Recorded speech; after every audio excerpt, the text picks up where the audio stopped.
मालदा से खबर। Kamtapur peoples party ने फाउंडेशन डे पर नॉर्थ बंगाल की सभी 54 सीटों पर कैंडिडेट उतारने की चेतावनी दी। मालदा कामतापुर पीपल्स पार्टी ने हबीबपुर ब्लॉक के बेगुनुबारी फुटबॉल ग्राउंड में पार्टी का झंडा फहराकर अपने 31वें फाउंडेशन डे की शुरुआत की। सेंट्रल कमेटी के प्रेसिडेंट निखिल रॉय ने झंडा फहराया। उनके साथ जनरल सेक्रेटरी सुभाष बर्मन और दूसरे लीडर्स भी थे। झंडा फहराने के बाद उन्होंने शहीदी पर शहीदों को फूल चढ़ाए। फिर नॉर्थ बंगाल के जिलों से आए सभी रिप्रेजेंटेटिव का एक एक करके उत्तरीय पहनाकर स्वागत किया। आखिर में डांस, सिंगिंग और म्यूजिक के साथ खुशी और जोश के साथ फाउंडेशन डे मनाया गया। स्थापना दिवस पर उन्होंने केंद्र और राज्य सरकारों को संदेश देते हुए कहा कि जिस तरह से दोनों सरकारों ने उन्हें वंचित रखा है और झूठे वादे किए हैं, उनका वे भविष्य में जवाब देंगे। साथ ही उत्तर बंगाल की 54 विधानसभा सीटों पर अपनी पार्टी के उम्मीदवार उतारने की चेतावनी दी और लड़ाई का आह्वान किया। मालदा से रामचंद्र मंडल की रिपोर्ट। আজকে আমাদের 31তম প্রতিষ্ঠা দিবস কামতাপুর পিপুলস পার্টি ইউনাইটেড। সেটা আমরা আমাদের সারাদিন কর্মসূচি আছে। আমরা 10টা থেকে প্রোগ্রাম শুরু করেছি, 5টা পর্যন্ত আমাদের প্রোগ্রাম চলবে।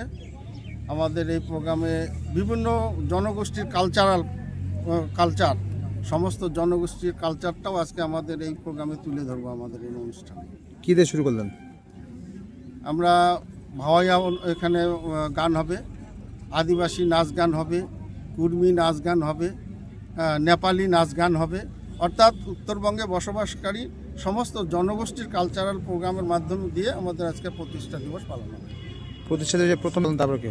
আমাদের পতাকা উত্তোলন হয়ে গেল, আমাদের শহীদ বেদিতে মাল্যদান হয়ে গেল, পুষ্পার্ঘ্য হয়ে গেল।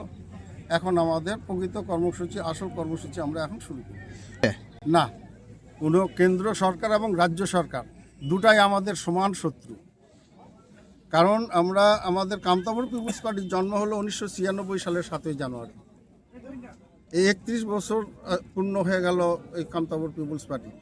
কিন্তু দুঃখের বিষয়, বহু আবেদন, নিবেদন, অভিযোগ, অনেক কিছু করেছি কেন্দ্র সরকারের কাছে, রাজ্য সরকারের কাছে, রাষ্ট্রপতি, প্রধানমন্ত্রী, স্বরাষ্ট্রমন্ত্রী, কাউকে আমরা বাদ রাখিনি আমাদের আবেদন জানাতে।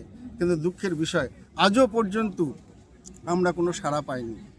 আমাদের বহুবার কিন্তু আশ্বাস দেওয়া হয়েছে, কেন্দ্র থেকে, রাজ্য থেকে বহুবার আশ্বাস দেওয়া হয়েছে।